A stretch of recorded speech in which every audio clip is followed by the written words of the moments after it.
Just before we finish though, do you want to explain what's on your desk, please? We've got all the essentials.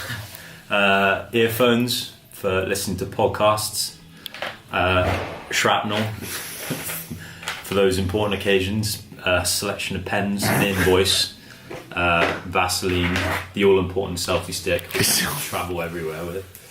Batteries for my rower, flashlight for when I'm walking at 5:30 in the morning, the phone, the Mac.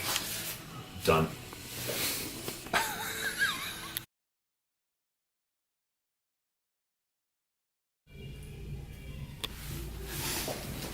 Right, we ready to hit it? Yeah. Rankin's Rants, episode 14. I think so. Yeah, awesome. So sometimes people think that the rants are a dig at them when they're actually not. They're just general conversation about things that pop up and we think are important to communicate to people to help educate them. So today's rant is about understanding the difference between what a tough single means and what a max effort single means in the context of, let's call it, weight training, whether that be Olympic lifting, powerlifting, etc. So a tough single, if someone asks you to build to a tough single, that is purely based on, and most of the time we'll prescribe that to people if that's what they've got to build up to, is a tough effort for that given day, that moment, that exercise. It does not have to be a lifetime best effort trying to break records, etc. And sometimes I think people misunderstand what the difference is between tough and max effort or going for a personal best. And we always say things like, if the pan's hot, fry the bacon. If you're feeling good, push the effort. If you're not, just rein it in a little bit.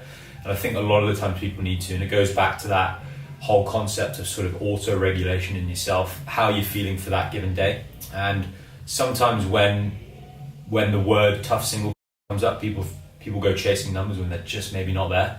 So understand, just base it on your given effort for the day, how you're feeling. Sometimes people always try and compare it, what they're doing, to like their best ever record on any given lift. And if they don't get that, they beat themselves down about it.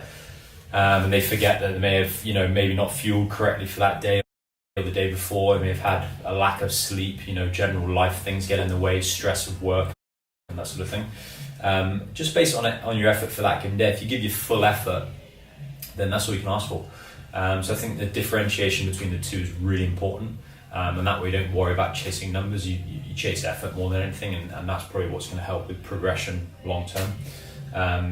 So I hope that kind of helps people understand and not worry too much or get concerned about when things like tough effort are put forward and chasing 1RMs and PBs, which you more often than not, people know we don't do that, the latter, we do the former.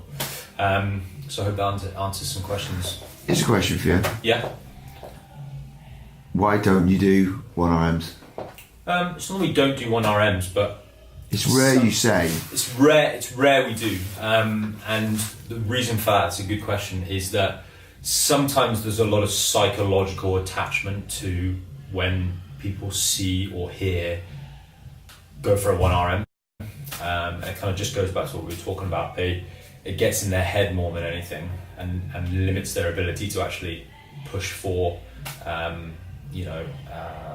lifetime PB, whatever it might be. So that's why tough singles are usually my go-to, because they take away that sort of psychological, and it's kind of like a win-win if you go for a tough single, because if you're feeling good and you go for something and you just so happen to get a new best on a lift, then that's fantastic. If not, then should we open the door? Yeah. Who is it? Oh my God! Chris Conway.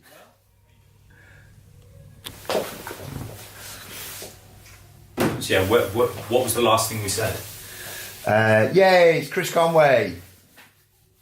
That was the last thing we said. What was the last thing we were talking about? We were chatting about how you don't say go for PBs, and you said there was a mental block potentially around them. Yeah, what did I say though after that? I know, it's your thing. I'm recording it now, I can't. Come on, Pete. Right, train of thought broken. So we were saying how I look at tough singles as win-win scenarios, because if you're feeling good, you go for something, you hit a new record, it's a good day. If you're not feeling it and you just go something tough and you base it on effort, you don't beat yourself up about it. However, if you just prescribe all the time, or whenever you test, 1 RM, people are more often than not just going to be disappointed with their efforts, because they may not take into account, things we mentioned in the build up to whatever the day's lift is. They don't hit a record, they walk away annoyed with themselves. On that note, I also think if people do hit personal bests in any given lift, I think they should shut things down for the day, take that personal best, leave a little bit on the table, and walk away feeling good. I think all too often I see people hit a new lift record number, be thrilled and over the moon about it, and then try something else again, miss it and forget about what just happened, and then leave again disappointed with themselves. So, I'm always a big fan of shutting things down, taking the good, save something else for another day. So hopefully that kind of differentiates between that. I got more for you. Yeah. But how are you supposed to test progress then? If you do a cycle of 12-week block of weights, and then if you're not going to test that at the end of it, how do you know how you progressed? Well, we would test that. That's depending on what we're working on. So, for example, we're doing a back squat now. So, you're saying that in a few weeks' time, we potentially would be like, right, do 1 RM? Yeah, depending on. Or would you say do a tough single? I would say do a tough single. Okay. Because everyone's so different. Obviously with the nature of it being group class programming, you can't dictate how everyone's going to feel on the day you set the opportunity to go for the tough single. Hence why I'll always use the word tough single. But that's how I would measure it. We'd build up to that point. We'd ramp it up. We'd maybe take a bit of a deload. Then we'd test the single. And the hope is that you'd see the progress throughout those weeks that you built up put into an improved single. You give potentially people a bit of notice that you're going to be doing it, so they can kind of prepare themselves for it. But hopefully that answers your question in terms of how you measure your progress. I think that one's pretty straightforward. As long as people are tracking numbers, then they know where they were, where they hope to be, and try and get back to and beyond that. Cool.